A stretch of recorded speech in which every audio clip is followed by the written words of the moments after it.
Shalom, bonjour.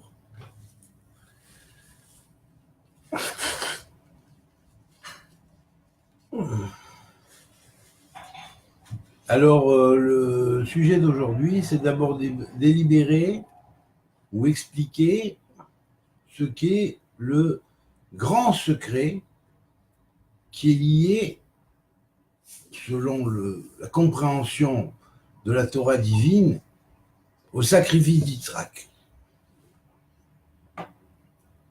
Et ensuite, derrière cette compréhension, dès lors qu'on aura compris cette chose-là, alors on sera plus apte à comprendre la notion d'unité des trois religions monothéistes qui sont tous sortis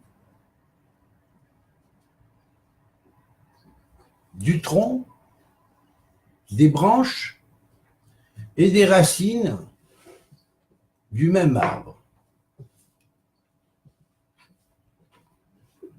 Alors à la santé de tous et toutes, déjà.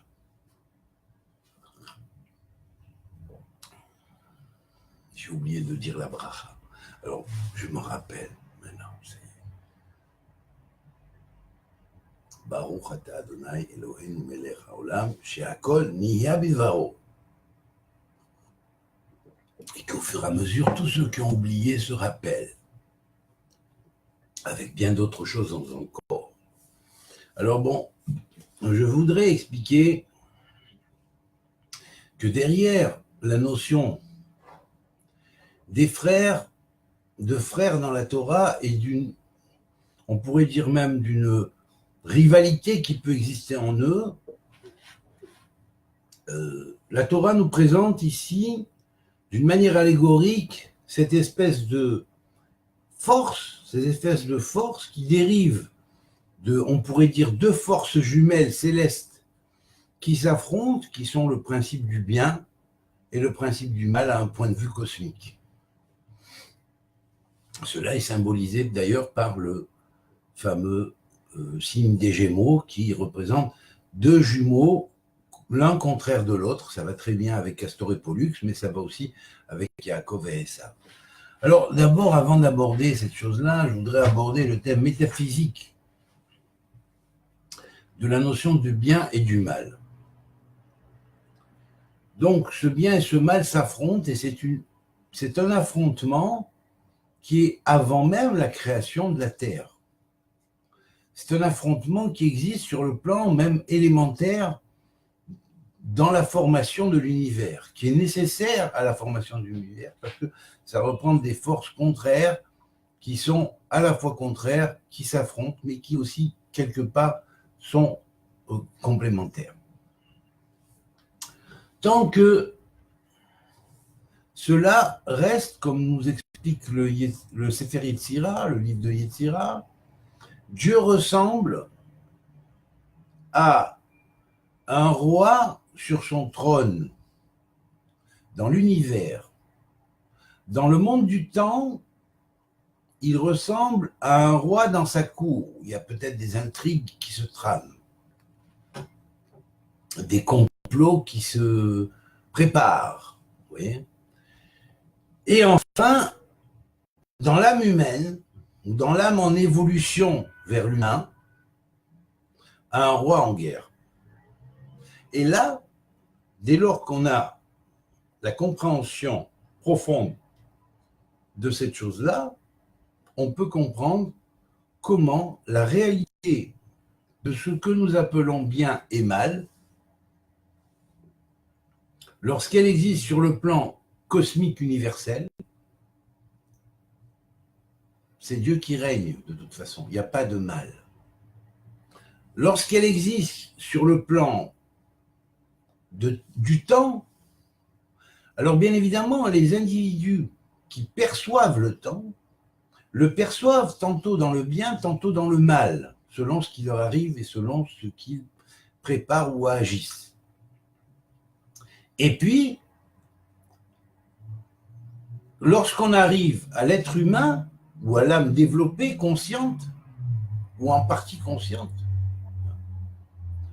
eh bien là, on arrive à la notion d'un roi en guerre.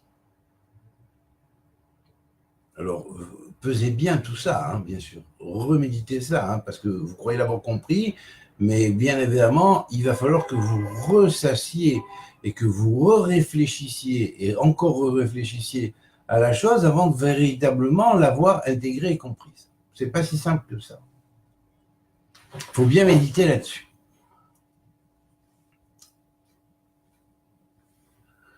La Genèse nous présente la base de la notion de bien et de mal au travers de l'interdiction divine de manger à l'arbre de la connaissance du bien et du mal, qui se trouve au milieu du jardin avec l'arbre de la vie.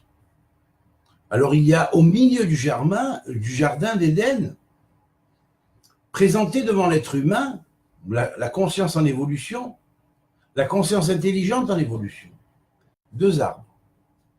Un arbre qui est appelé l'arbre de la connaissance du bien et du mal, et l'arbre de la vie. Alors l'arbre de la connaissance du bien et du mal, ça représente des forces opposées, c'est-à-dire les forces opposées de ce que l'on a appelé dans le Sefer Yetzirah, correspond l'influence divine, la providence divine correspondrait à un roi en guerre. Pourquoi? Parce qu'un tel est né dans telle religion, il voit les choses comme ça. Un autre qui est né dans une autre religion voit les choses autrement, à l'opposé. Et cela crée des conflits entre des forces qui viennent d'un même arbre, qui est appelé arbre de vie, lorsqu'il est unifié, il va s'appeler arbre de connaissance du bien et du mal lorsqu'il est non unifié, et que toutes les forces qui sont à l'intérieur sont disparates et en guerre les unes contre les autres. L'arbre de vie, c'est l'unification de toutes les compréhensions qui existent sous différents aspects, mais en les comprenant, en écoutant et en apprenant et en comprenant l'autre, et en éliminant bien évidemment les conspirations et les bâtons dans les roues que les uns causent aux autres et tout ça, dès que tout ce qui est négatif a été éliminé, on voit la racine originelle de chaque chose, eh bien, ça devient l'arbre de vie. Voilà.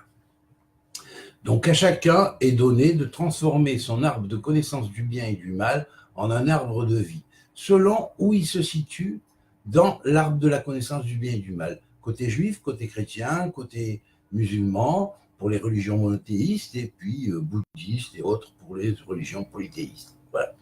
Pour les religions dites polythéistes, remonothéisées selon les origines aussi, ou pour les religions qui sont restées encore sous leur interprétation purement polythéiste, parce que les gens n'ont pas fait la transition de passage de Elohim en tant que force plurielle avec Elohim qui est le Dieu des dieux, qui lui est la force universelle qui unifie toutes ces forces présentes, qui se présentent d'une manière plurielle. Voilà.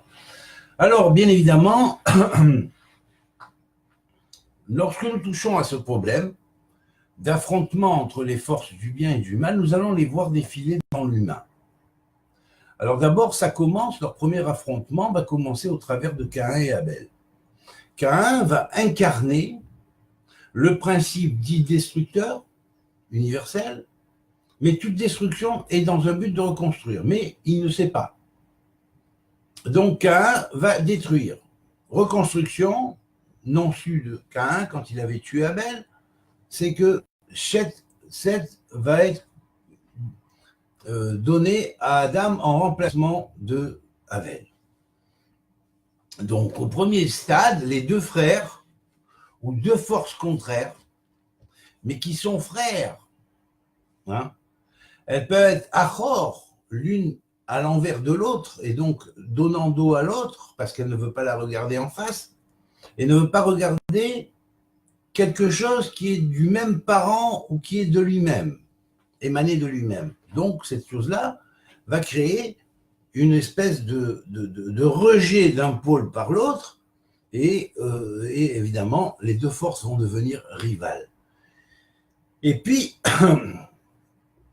il va y avoir le deuxième stade, où on nous présente des frères, et là, ça va être, alors, Agar, dont la valeur numérique est 208, qui est la servante de Sarah, Sarah qui ne peut pas engendrer d'Abraham et qui est sa femme légitime, hein, donc qui va apporter Ishmaël, qui va plus tard apporter Israël, mais avant d'apporter Israël, étant donné qu'elle ne peut pas engendrer, pour la simple et bonne raison qu'elle vient de la sphère d'Atsilut, et que dans Atsilut, le principe féminin n'engendre que sur le plan spirituel et pas sur le plan matériel, il ne peut concevoir sur le plan matériel, donc la neshama de Sarah est trop haute. Et encore, elle ne peut pas encore engendrer. Donc ce qui va se passer, c'est que cette âme qui émane du monde de l'émanation va descendre jusqu'à ce qu'on appellerait la couronne du monde de la création, et à ce moment-là, elle va pouvoir engendrer Israël, mais beaucoup plus tard. Avant, Agar, sa servante, va engendrer Ishmaël. Alors Ishmaël, la racine, c'est « il écoutera Dieu ». Ishmaël est donc va être donc le frère de Israël.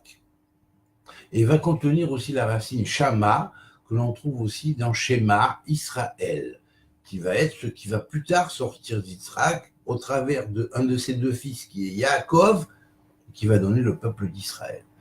Alors attendez.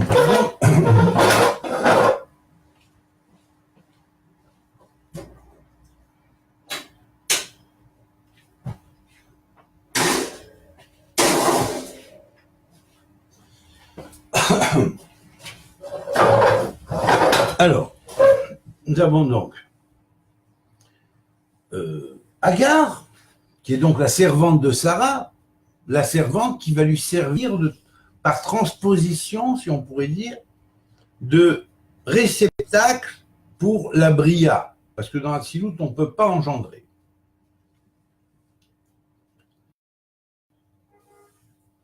Physiquement. Agar, curieusement, la valeur numérique de son nom en hébreu fait 208, qui est 8 fois le nombre de Yud-Kevavke. Et l'enfant qui va naître par la suite de Sarah, lorsque Ishmaël aura 13 ans, l'enfant de Agar 208, ou 8 fois N6, eh bien lui va recevoir Yitzhak, le nom de Yitzhak, cet enfant, qui va être égal aussi à 208, soit 8 fois N6. Pourquoi 8 fois N6?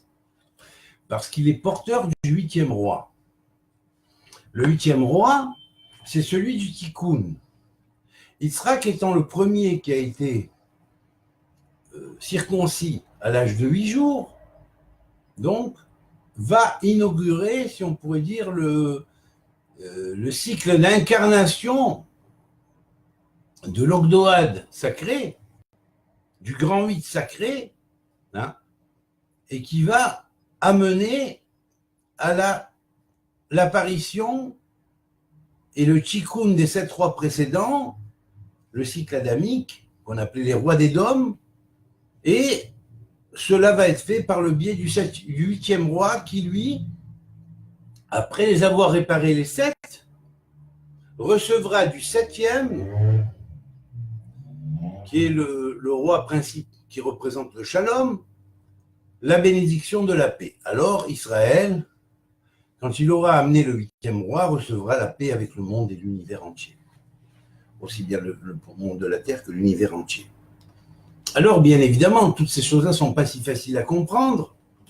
Beaucoup de personnes qui ont creusé qu'au premier niveau vont dire « Ouais, Ishmaël, c'est ci, c'est ça. » Ils n'ont pas compris. Lorsqu'on se place d'un point de vue du secret, et même du secret des secrets, dans le monde divin, et qu'on comprend comment le système de ce qu'on appelle du bien et du mal doit être résolu dans l'être humain en évolution, alors seulement comme ça on peut arriver à comprendre. Et comment? Alors, c'est le sujet du jour, alors on va l'expliquer, avant de donner une prière là-dessus. Alors, on va dire ça.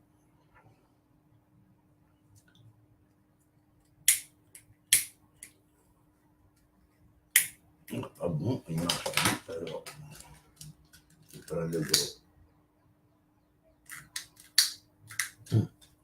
Voilà. Donc, ce principe du bien et du mal qui s'affrontent cosmiquement, arrivé une fois sur Terre, dans des individus intelligents, va représenter une opposition de deux forces qui en Dieu sont une.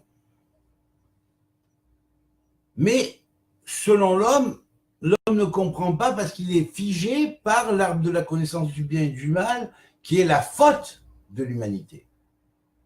Et qui est cette faute primordiale dans le cycle, ou première, originelle dans le cycle adamique, qui est la base même, si on pourrait dire, d'une répétition ou réactualisation dans le propre cycle du tikkun, de la réparation, hein, des cycles qui avaient précédé le cycle adamique, qu'on appelait les cycles qui ont mené à la fin à ce qu'on appellerait une shvirat hakelim, une brisure de vase, c'est-à-dire une cassure dans le domaine de l'espace-temps et de l'univers, où Dieu a tout reconstitué et il a fait proclamer le nom du tikkun et dévoiler la Torah pour ce monde du tikkun là, qui est l'achèvement et la dernière touche à sa création.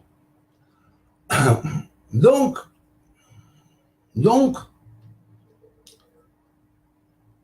au premier stade, Caïn et Abel, les deux frères s'affrontent. Abel ne riposte pas trop, il est carrément envahi et détruit par le principe qui va être le principe même du mal, Caïn. Puis au deuxième stade, nous avons Yitzhak, 208, et Ishmaël, fils de Hagar, égale 208. Soit 8 fois 26 dans l'un cas comme dans l'autre, dans les deux cas. Tout cela n'est pour qu'une chose, pour manifester l'avènement du ce qu'on appelle le 8e roi selon la Torah et la Kabbalah, c'est-à-dire le Mashiach, le Messie. Alors le Messie va être préfiguré symboliquement au travers du sacrifice d'Israël. Pourquoi le Messie est-il préfiguré? De par le sacrifice d'Israël, puisqu'on présente un agneau qui va être mis en transposition de Israël et qui va être donc immolé à la place de Israël. Mais en fait, le Midrash nous dit, Israël est mort 3 jours, il est revenu, après, avec son âme est revenu dans son corps, et puis l'ange a arrêté la main d'Abraham, c'est comme si Abraham avait déjà tué Israël, il était resté 3 jours après pétrifié avant de lui mettre peut-être un deuxième coup de couteau, et puis subitement, Yitzhak revient à la vie, il regarde dans le buisson, et Abraham voit un agneau, et l'ange dit, voilà, tenez, prenez l'agneau à la place. Alors cet agneau symbolise le Messie lui-même. Mais Yitzhak a fait l'expérimentation déjà du Messie en lui. Alors, bien évidemment, pour bien comprendre cela, on va voir la suite. On a encore une autre fois le domaine des opposés en tant que frères. Stade 3. On était au stade 1 avec Caïn et Abel, dans l'humain. Évolution stade 2, Yitzhak et Ishmaël. Évolution stade 3, Yaakov et Ésaü, qui vont être portés par Rivka, qui est donc la femme de Yitzhak. Femme de Yitzhak qui a été apportée par Eliezer, qui avait été envoyé en mission, quelque temps après que Sarah soit morte et que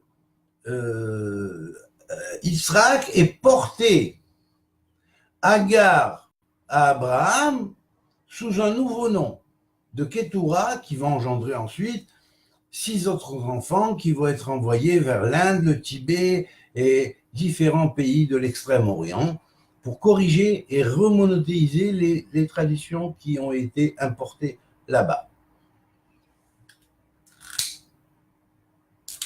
Alors, Donc Abraham et sa tradition n'est pas seulement le père des 3 religions monothéistes, mais il est le père de toutes les religions extrême-orientales également, et même les autres. Okay. Donc maintenant, nous allons analyser un peu plus en profondeur ce qui est sorti de Yitzhak. Il est sorti donc 2 enfants, de Rivka aussi, bien évidemment. Et donc, il est sorti 2 enfants qui se battaient déjà dans le sein maternel. On connaît le Midrash qui dit que Ésaü voulait sortir sur le côté gauche chaque fois que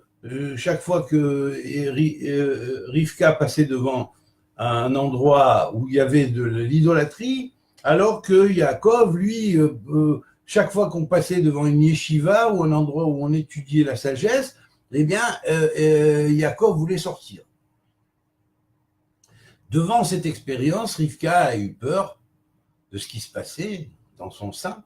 Elle est allée voir Melchitsédek, donc qui était Shem, fils de Noé, qui était roi de Jérusalem, qui à l'époque avait fondé la yeshiva de Melchitsédek, ou l'ordre de Melchitsédek, les rois ou les maîtres de justice. Et donc, Rivka demande qu'en est-il à propos de ce qui se passe dans son sein. Et là, Melchitsédek lui dit, il sortira de toi 2 grands peuples, et l'un fera comme ci, l'autre fera comme ça, mais finalement, le plus ancien sera assujetti au plus jeune. Et donc, désignant ce qui s'est passé pour les 2 enfants qui allaient naître. Ésaü allait sortir en premier, sous le nom de Ésaü, qui vient de la racine Rassouille, c'est-à-dire celui qui a été déjà fait, formé, puisqu'il est sorti poilu à la naissance, et Yaakov, qui lui allait sortir avec la police, et donc allait avoir à être, en grandissant, un homme qui allait grandir sous les tentes et apprenant la Torah. Alors que Ésaü allait se défendre, vivre au fil de l'épée, et devoir combattre différents rois et empires de son temps et les maîtriser et les décapiter. Donc, la fonction d'Ésaü, qui est fils d'Yitzhak, c'est un kadosh chez Bakdoshim, c'est un grand, juste parmi les justes, fils d'Abraham. Yitzhak, ayant vu que son fils Ésaü allait avoir en tant que frère de Jacob, symbolisant et devant incarner les forces du bien et de l'étude de la Torah. Alors que Ésaü, lui, devait incarner les forces du mal cosmique et devait passer au niveau humain, au 3e stade d'évolution. Eh bien, ces 2 frères allaient être plus ou moins ennemis l'un de l'autre. Pas par méchanceté, parce que les forces qu'ils contenaient en eux les poussaient plus ou moins à être comme ça, et étant donné que nous sommes dans le monde de l'arbre de la connaissance du bien et du mal, on n'est pas capable de comprendre et de juger ce que par cela la Torah veut nous enseigner. De façon à atteindre la compréhension de la Torah et la consommation de ses fruits sous le système de l'arbre de la vie. Alors bien évidemment, on va dire, Ésaü, c'est le mauvais, c'est le dangereux, c'est le cruel, c'est celui qui vit par l'épée, celui qui chasse, celui qui tue, qui est un chef de bande, de gangsters, qui sème la terreur de partout, mais pas de partout. Ce que Ésaü faisait de mal, c'était décrété par Dieu en haut. Parce que Ésaü était le fils d'Isaac.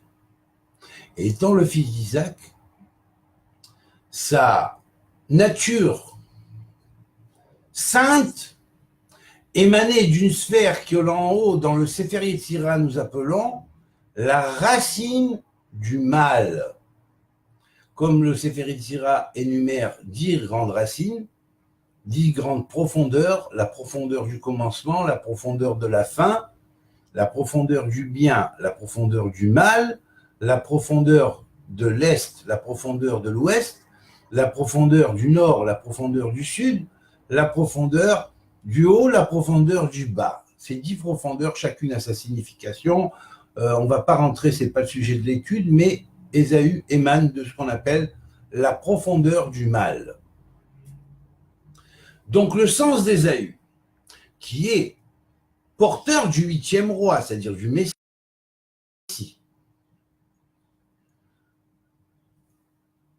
portion de profondeur du mal, ne va pas être n'importe quel mal.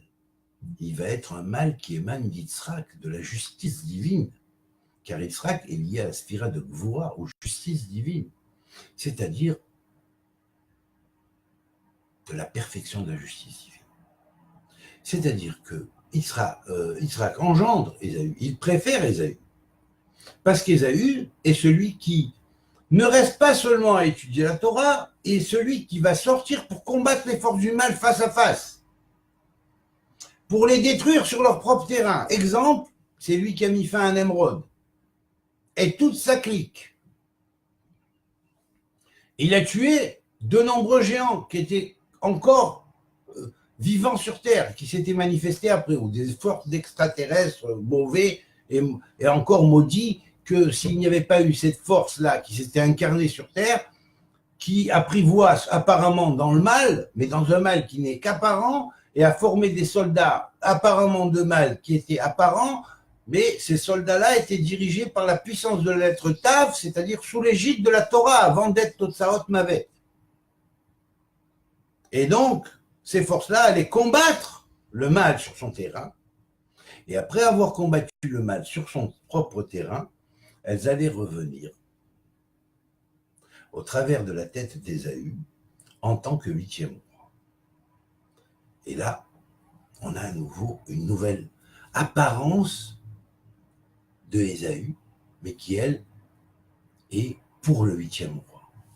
Cette apparence-là, du 8e roi, c'est l'apparence qui va descendre dans les ténèbres pour faire le tikkun de ce que Ésaü a été relié pendant un temps de faire le mal et l'effacer de façon à ce que ça ne reste pas sur la conscience, parce que en fait, à l'origine, et selon le sens originel de Dieu, c'était voulu comme ça afin de nettoyer des forces du mal qui existaient et qui étaient très prédatrices et très dangereuses, et que seules, par le biais de Esav, pouvaient être éliminées. Là, je parle de l'Esav biblique, hein. Je ne parle pas après tous les petits parallèles qu'on a fait entre Ésaü et un peu tout, c'est autre chose. Hein. Je ne parle pas au premier niveau. Hein. Donc ne désinterprétez pas ou ne mésinterprétez pas mes paroles. Donc,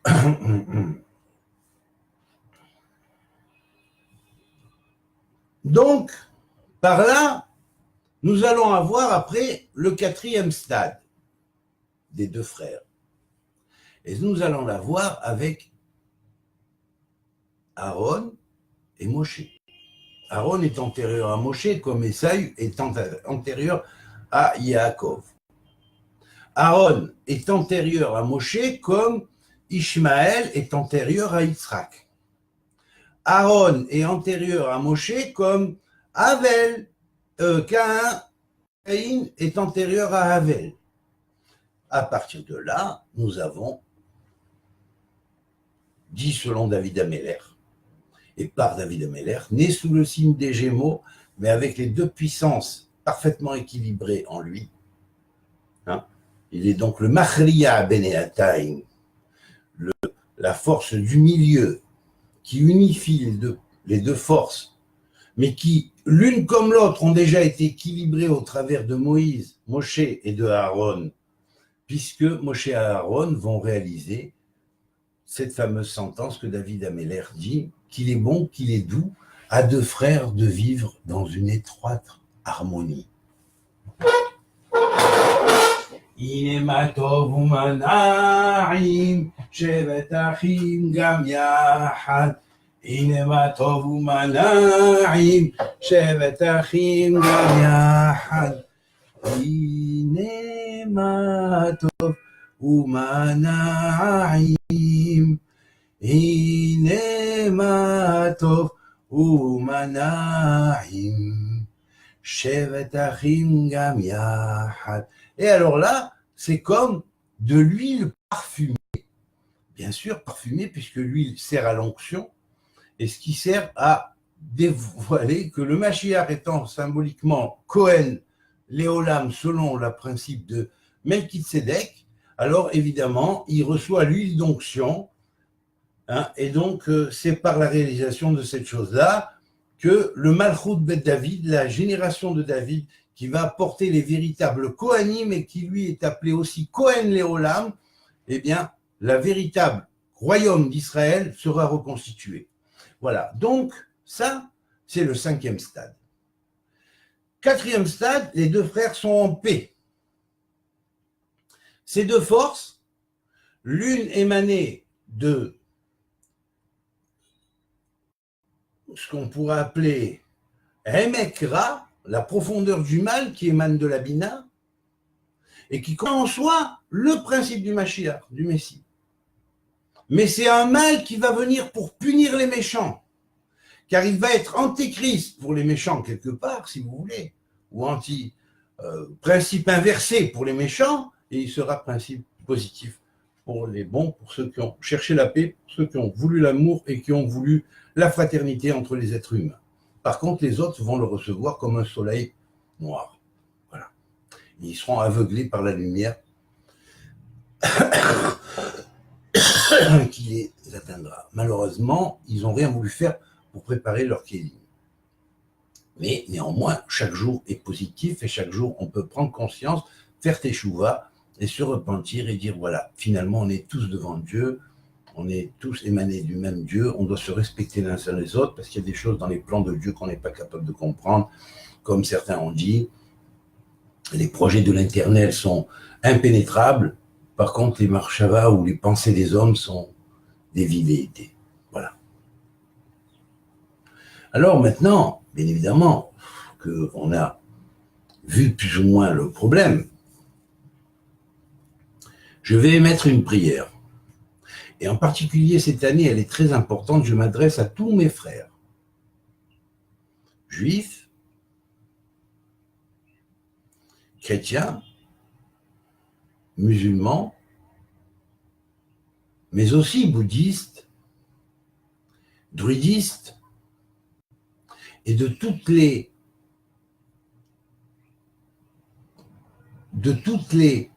traditions qui ont reçu la marque et l'empreinte de nos frères qui sont les fils d'Abraham, qui sont nés de Ketura, donc autrement dit de Hagar, pour faire le tikkun, quelque part, le même tikkun qu'Yitzhak, et préparer ces endroits-là déjà au retour au monothéisme, afin que par la suite, ayant préparé le chemin à Yitzhak, comme nous dit la Torah un peu plus loin, hein, eh bien, Yitzhak puisse affirmer par sa descendance, qui est le Mashiach ben David, la totalité de l'unification de la tradition primordiale sous tous ses aspects variés et en respect les uns des autres grâce au tikkun, c'est-à-dire à la réparation que la Torah aura effectuée sur la tradition primordiale afin qu'elle ne soit pas déviée par les déviateurs.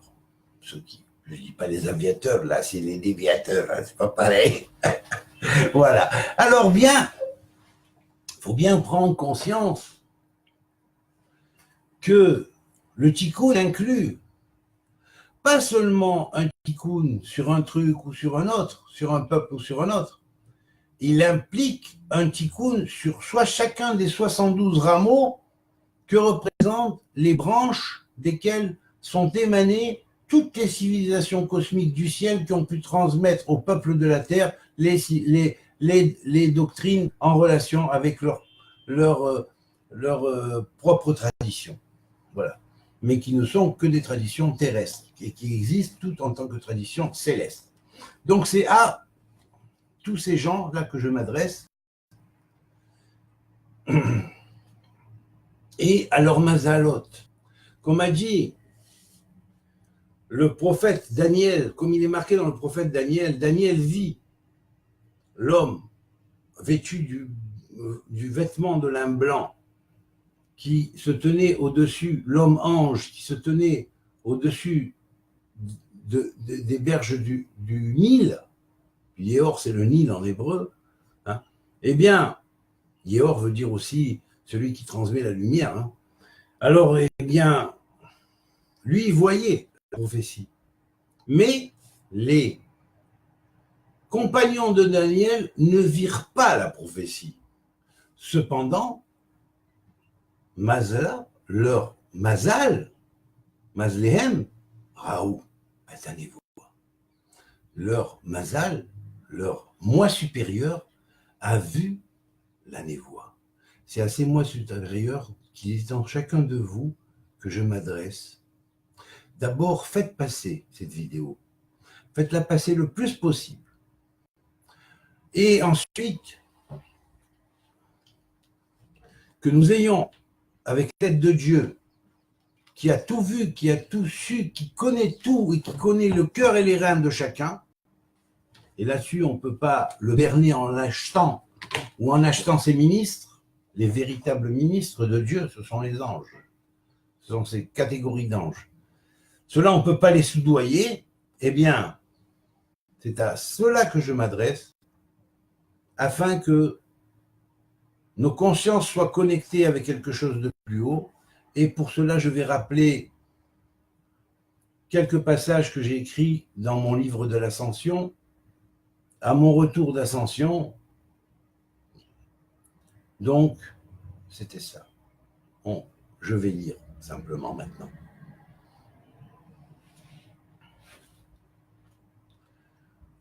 En parlant des maîtres qui enseignent et qui font des distinctions et qui accentuent trop sur ces distinctions et trop sur les particularités et qui prennent la Torah qui est une en réalité selon la lecture de l'arbre de vie et qui l'interprètent selon la lecture de l'arbre de connaissance du bien et du mal comme des guerres entre tel principe et tel principe alors qu'en réalité tout est un, hein, et que ce n'est dû qu'à leur mauvaise compréhension des choses, car donc à cela, hein, au lieu d'apprendre au peuple à épouser la loi et l'Éternel, à épouser la loi de l'Éternel, vous leur apprenez à éprouver votre subtilité de pensée, votre grandeur intellectuelle et votre capacité déductive, votre étiquette de marque, les rendant toujours un peu plus esclaves d'un engrenage de raisonnement et d'un esclavage livresque dans lequel vous vous êtes passé maître. La vérité, c'est la vie. La vérité, c'est la vie en Metsiout. La vérité, c'est la paix. Et ceux qui parlent et mentionnent le nom de l'Éternel ne peut le faire que pour la paix et dans la paix. Le cœur blanc mange le cœur noir, dit le proverbe. L'obscurité crée de multiples ombres, mais celle-ci se dissipe quand point l'éveil de l'aube ou du jour. Ceux qui accentuent sur ce qui est inscrit sur l'étiquette sont loin d'en avoir acquis la maîtrise. Qu'il y soit marqué juif, chrétien, musulman ou autre, le vrai juif est celui dont l'étiquette est devenue un statut initiatique. Mérite son nom, car il est maître du pardon. Ayant souffert de l'intolérance, il connaît la tolérance. Ayant souffert de la discrimination, il ne discrimine point. Ayant souffert et été haï, il ne hait point. Ayant été persécuté, il ne persécute point. Pardonne à celui et à ceux qui l'ont persécuté et prie pour leur repentir et la purification de leur cœur. Mais il reste tout de même averti de par son expérience. Le vrai chrétien est celui qui aime son prochain comme lui-même. par des paroles, pas par des paroles pompeuses, mais en donnant l'exemple et en l'accomplissant. Le vrai musulman est celui qui vénère Dieu au-delà de tout, mais qui sait qu'il a reçu la Mecque pour ville sainte et ne guerroie point pour s'emparer de Jérusalem. Celui qui s'abstient de fanatisme religieux comme sous l'empreinte d'un vin mal intégré et mal digéré. C'est là le véritable sens du Coran lorsqu'il interdit de s'adonner à la boisson. Encore plus grave est-il de s'adonner au fanatisme religieux et à la guerre pour qui s'abstient de vin.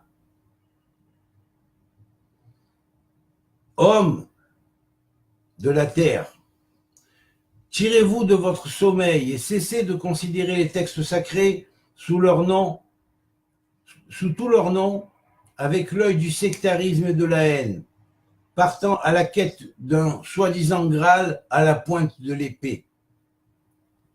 L'ère des croisades est finie. Quiconque a compris le sens réel de la quête de la parole perdue laisse ses armes humaines, dont l'inspirateur est Satan, et prenne le glaive de Dieu sous tous ses noms et s'en arme. Et c'est le glaive de la paix, le glaive de l'amour, le glaive du pardon, le glaive du respect qui forme la parure du soldat du Verbe, celui qui est le véritable porteur de la lumière, fils de la lumière, et tel est le véritable sens de l'initiation chevaleresque. Les Juifs ont-ils oublié que Yehudi, juif, signifie celui qui donne Dieu à suffisance, Yahodai, et qui en répand la parole de lumière dans le monde? Que les chrétiens n'oublient pas que le vrai monarque était un des nôtres.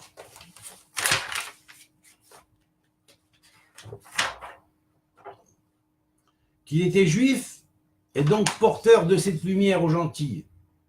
Donner un petit peu comme la partie qu'il sera qu'à donner, qui est Ésaü, venu avec l'épée, et pas pour semer la paix en ce temps-là. Ainsi que les chrétiens fassent donc la part des choses entre ce qui a été dit par Rabbi Yoshua le juif et ce qu'a dit son double imposteur nommé Shimon Mago, Shimon le mage de ce temps qui a ensuite inspiré ce qui est venu par la suite. Que les musulmans prennent conscience que musulmans signifie ceux qui répandent la paix. Quand donc courez-vous et vous entredévorez entre vous? Quand donc arrêterez-vous de vous entredévorer entre vous, entre frères? Et quand donc vivrez-vous en paix avec votre cousin, avec Israël? Et quand donc vivrez-vous en paix avec les chrétiens? Si l'Éternel, sous ses différents noms, vous a donné des lois, c'est afin que vous pacifiez, afin de vous pacifier et non afin de vous entredévorer. Pour des détails futiles que vous donnez par vos jugements de valeur et vos préjugés humains, qui ne prouvent que votre ignorance de Dieu, car l'ennemi ici est véritablement tapi ou caché dans votre cœur. Extirpez-le, c'est ça le véritable djihad. Avec une épée, on peut vaincre, mais on ne peut pas convaincre. Avec un préjugé, on peut endoctriner ceux qui subissent sans opposition le bourrage de crâne dont ils sont l'objet, mais on ne peut prétendre satisfaire quiconque a un tant peu de sens de l'objectivité. Le jugement présomptueux de ceux qui accentuent sur les étiquettes ne peut satisfaire que les amateurs d'égocentrisme, ceux qui, d'une manière spirituelle, sucent encore leur pouce et ressemblent à des enfants capricieux et égoïstes.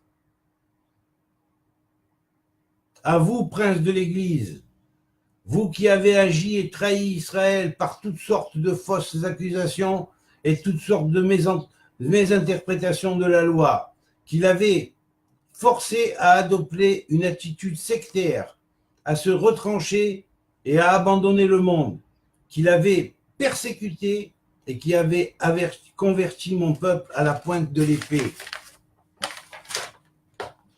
Et par l'usage de la force, qui avait haï Israël, celui qui vous a donné le jour et qui a donné le jour au christianisme des origines, vous qui avez déformé la parole initiale prononcée en hébreu et pervertie dans toutes sortes de traductions dans toutes les langues en déviant le sens originel des choses.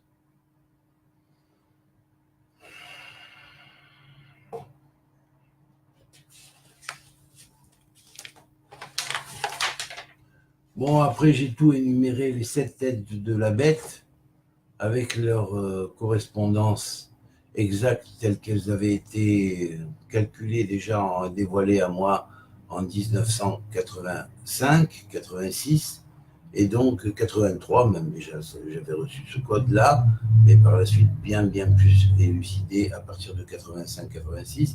Donc, je prépare, et puisque j'ai retrouvé ces textes maintenant, eh bien, je vous prépare pour très bientôt un cours sur l'Apocalypse. Voilà.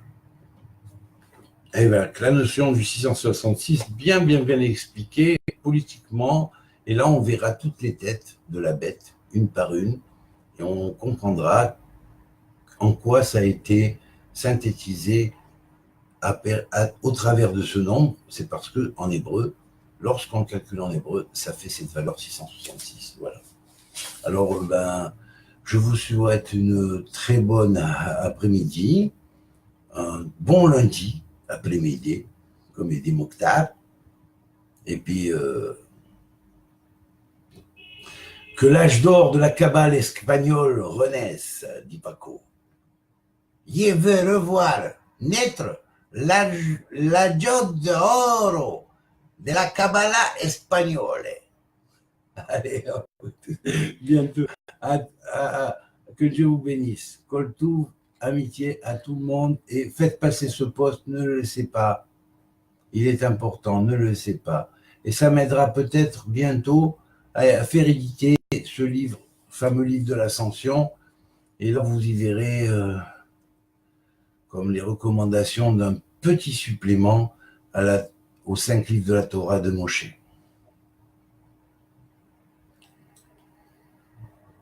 Complémentaire, bien sûr. Je dis ça pour les détracteurs qui ne manquent pas.